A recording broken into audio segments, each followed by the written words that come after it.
Hello friends, welcome to Pebbles. நான் செய்ய போறது தேங்காய் போலி. தேங்காய் போலினாவே எல்லாத்துக்குமே பிடிக்கும். அது மட்டும் இல்லாம பருப்பு போலி வந்து நான் ஆல்ரெடி செஞ்சிருக்கேன். நீங்க வந்து Pebbles தமிழ் சேனல்ல வந்து பருப்பு போலி அதாவது லிங்க் வந்து நான் கொடுத்துறேன். நீங்க அதை பார்த்து தெரிஞ்சுக்கோங்க. தேங்காய் போலிக்கு வந்து நம்ம தேங்காய் வந்து ஒரு மூடி இல்லனா ஒரு தேங்காய் எடுத்துக்கலாம். இத வந்து நல்லா திருவி வச்சுக்கலாம். கருப்பா இருக்கிறது வந்து நம்ம அதிகமா எடுக்க வேண்டாம். வெள்ளையா இருக்கிற பார்ட் மட்டும் எடுத்துக்கலாம். சம்டைம்ஸ் வரும் பட் இருந்தாலும் நான் அதையும் மிக்ஸ் பண்ணி தான் நான் செய்ய போறேன்.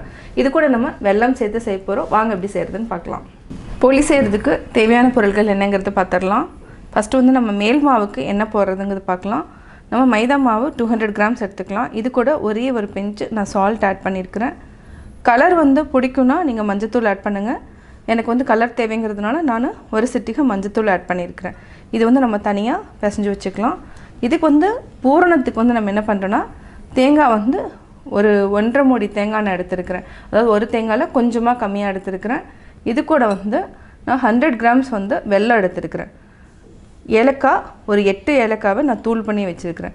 இப்போ எப்படி செய்யறதுன்னு பார்க்கலாம். ஃபர்ஸ்ட் நம்ம மேல் மாவு ரெடி பண்ணிக்கலாம். நல்லா மிக்ஸ் பண்ணிக்கோங்க. கொஞ்சம் கொஞ்சமா தண்ணி விட்டு பிசைஞ்சிக்கலாம். இது நல்லா சாஃப்ட்டா பிசைஞ்சிக்கலாம்.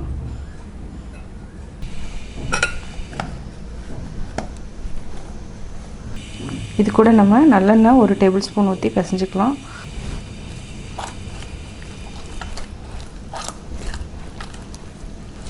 நல்லெண்ணெய் ஊற்றி நம்ம பிசைஞ்சு வச்சுட்டோம். நம்ம இது கூட இன்னும் 1 டேபிள்ஸ்பூன் அளவுக்கு எண்ணெய் ஊற்றிட்டு மூடி வச்சிடலாம். இப்போ நம்ம பூரணத்துக்கு ரெடி பண்ணிக்கலாம். நம்ம ஒரு பேன் வச்சுக்கலாம். வெல்லம் நம்ம ஆல்ரெடி எடுத்து வச்சுக்கிறோம், அதை ஆட் பண்ணிக்கலாம். இது கூட ஒரு 4 டேபிள்ஸ்பூன் அளவுக்கு நம்ம தண்ணி விட்டுக்கலாம். நல்லா கரையிட்டோம். வெல்லம் நல்லா கரைஞ்சதுக்கப்புறம் நம்ம தேங்காயும் ஏலக்காயும் ஆட் பண்ணிக்கலாம். வெல்லம் நல்லா கரைஞ்சிருச்சு. இப்போ நம்ம ஆல்ரெடி துருவி வச்சுருக்கிற தேங்காயை ஆட் பண்ணிக்கலாம். இது கூட நம்ம ஏலக்காயை ஆட் பண்ணிக்கலாம் வாசனைக்கு. 1 டேபிள்ஸ்பூன் அளவுக்கு நெய் விட்டுக்கலாம். நம்ம தேங்காயை வந்து நெய்யில் தனியாக வறுத்தும் ஆட் பண்ணலாம், பாகுக்கூடையும் ஆட் பண்ணிக்கலாம். ரெண்டுமே ஒரே மாதிரி தான் டேஸ்ட் இருக்கும். இது வந்து நல்லா சுருண்டு வர அளவுக்கு நல்லா வதக்கிட்டே இருக்கணும். கையெடுக்காமல் வதக்கணும். இன்னும் ஒரு 2 நிமிஷம் வதக்கிட்டு ஆஃப் பண்ணிக்கலாம். ஆற வச்சுட்டு உருண்டை பிடிச்சிக்கலாம். இன்னும் லைட்டாக வந்து இந்த தண்ணி விடுறதுக்கு இங்கே பார்த்தீங்கன்னா தெரியும், தண்ணி வந்து இல்லாமல் இருக்கணும், கொஞ்சம் ட்ரையாக இருக்கணும். அது வரைக்கும் நல்லா வதக்கிக்கணும். அப்போ தான் வந்து இந்த போலினோட டேஸ்ட் வந்து நல்லாயிருக்கும். இல்லைனா வந்து தண்ணி விட ஆரம்பிச்சிடும். நம்ம பூரணம் வந்து நல்லா வதங்கிட்டு இருக்கு, அதுவும் ரெடி ஆகிடுச்சுன்னா மேல் மாவு வந்து நம்ம 15 minutes ஊற வச்சுட்டோன்னா அந்த சாஃப்டாக இருக்கும். அதுக்கப்புறம் உருண்டை பிடிச்சிட்டு பூரணத்தையும் உள்ளே வச்சுட்டு நம்ம அதாவது ஆயில் பேப்பர் ஏதாவது இருந்துச்சுன்னா நம்ம எண்ணெய் தடவிட்டு நம்ம தவாவில் போட்டு எடுத்துக்கலாம். இப்போது இந்த அளவுக்கு இருந்தாலே போதும். தண்ணி எல்லாமே நல்லா வத்திடுச்சு. இப்போ ஆஃப் பண்ணிக்கலாம். ஆஃப் பண்ணிவிட்டு ஆற வச்சு நம்ம சின்ன சின்ன உருண்டைகளாக பிடிச்சிக்கலாம். மேல் மாவு நம்ம ஆல்ரெடி எண்ணெய் ஊற்றி வச்சுருக்கிறோம். நல்லா மிக்ஸ் பண்ணிக்கலாம். நல்லா கை விட்டு பிசைஞ்சிக்கணும். இந்த மாதிரி பிசைஞ்சிட்டே இருங்க. நம்ம சின்ன சின்ன உருண்டைகளாக பிடிக்கணும்னா ஃபஸ்ட்டு இந்த இதில் இப்படி எடுத்துக்கணும். ஈவனாக இருக்கும். அப்படியே எண்ணெய் இல்லைனாலும் நம்ம லைட்டாக எண்ணெய் தடவிக்கலாம். இப்போ பார்த்தீங்கன்னா ட்ரையாக இருக்குது. நம்ம வேணும்னா கொஞ்சமாக எண்ணெய் தடவிக்கலாம்.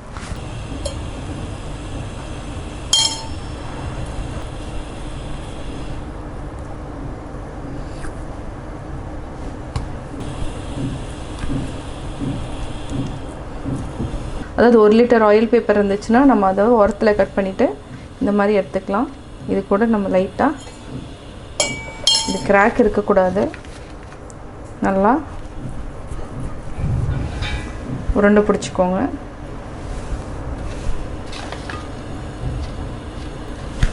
இப்போ நம்ம மாவு வச்சுக்கலாம்.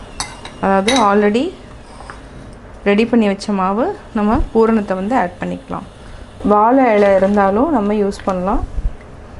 நான் வாழை இலை இல்லை என்கிட்ட, அதனால் நான் இதை யூஸ் பண்ணுறேன். ஆறிடுச்சு.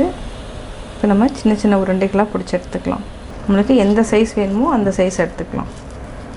நம்ம எல்லாத்தையுமே உருண்டைகளாக பிடிச்சி எடுத்துக்கலாம். இப்போ நம்ம தேங்காய் உருண்டைகளாக பிடிச்சி எடுத்துட்டோம். இப்போ அடுத்தது மேல் மாவு. மேல் மாவு நம்ம ஆல்ரெடி உருண்டைகளாக பிடிச்சி எடுத்து வச்சுட்டோம். இதை வந்து லைட்டாக நம்ம தட்டிட்டு இந்த உருண்டையை இப்படி பிடிச்சிக்கோங்க.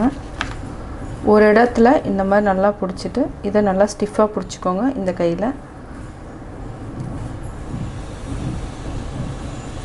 அதிகமாக மாவு இருந்ததுனாலும் நம்ம எடுத்துக்கலாம். நம்மளுக்கு வந்து கொஞ்சம் தின்னாக தான் வேணும். இவ்வளோ மாவு ஜாஸ்தி இருக்குது. இதை வந்து நம்ம எடுத்துக்கலாம். இப்போ நம்ம அப்படியே ப்ரெஸ் பண்ணிவிட்டு கையில் எண்ணெயும் வச்சுக்கோங்க. அப்படியே கொஞ்சம் கொஞ்சமாக எண்ணெய் விட்டு நம்ம தடவிக்கலாம். எவ்வளோ தின்னாக நம்ம கொண்டு வர முடியுமோ அவ்வளோ தின்னாக கொண்டு வந்துக்கலாம். கையில் எண்ணெய் தடவிக்கலாம்.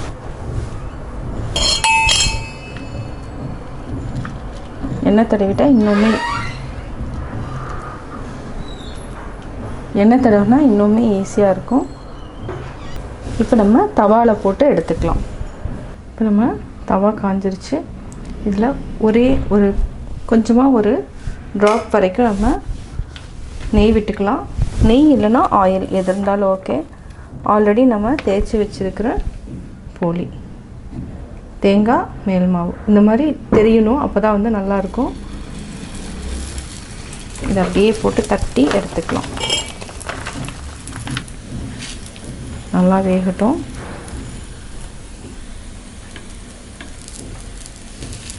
நல்லா ப்ரெஸ் பண்ணி விடுங்க. ஓரத்தில் லைட்டாக நெய் தடவிக்கலாம். ரொம்ப ஜாஸ்தி வேண்டாம்.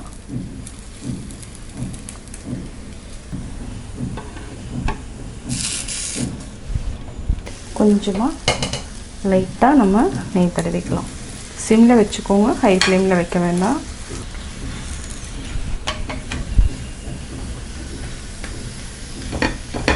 ரெண்டு சைடும் நல்லா வெந்துடுச்சு. இப்போ எடுத்துக்கலாம். லைட்டாக ஆயில் தடவிக்கலாம். இதை அப்படியே ப்ரெஸ் பண்ணுங்கள். ஒரு உருண்டை எடுத்துகிட்டு வச்சுக்கலாம்.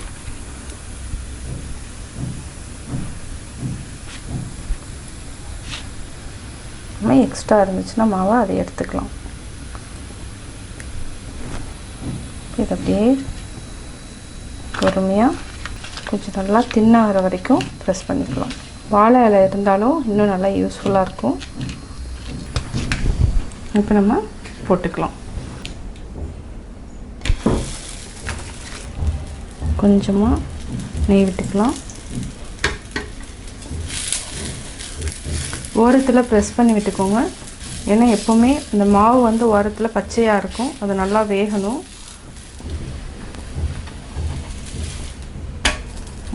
நல்லா வெந்துருச்சு. இப்போ நம்ம ஆஃப் பண்ணிவிட்டு எடுத்துக்கலாம். மீதி இருக்கிற எல்லா உருண்டைகளையும் இதே மாதிரி எடுத்துக்கலாம். இதை வந்து ஃபோல்ட் பண்ணிக்கலாம்.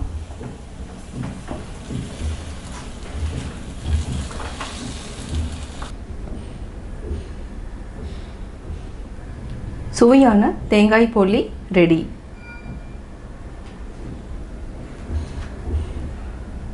நான் தேங்காய் போலி எப்படி செஞ்சேங்கிறத பார்த்தீங்க. கட்டாயம் உங்களுக்கு இந்த வீடியோ பிடிச்சிருக்கும். இந்த வீடியோ பிடிச்சதுன்னா லைக் பண்ணுங்கள், ஷேர் பண்ணுங்கள், கமெண்ட் பண்ணுங்கள்.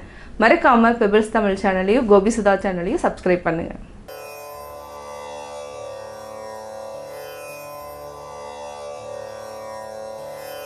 கோளில் பொறியில் குணமிலவே எண்குணத்தான் தாளை வணங்கா தலை. கடவுளுக்கு 8 குணங்கள் உண்டு. அப்படிப்பட்ட இறைவனை வணங்க வேண்டும். பார்வையில்லாத கண், கேட்காத செவி இருப்பது எப்படி பயனில்லையோ அதேபோல இறைவனை வணங்காத தலையிருந்தும் பயனில்லை.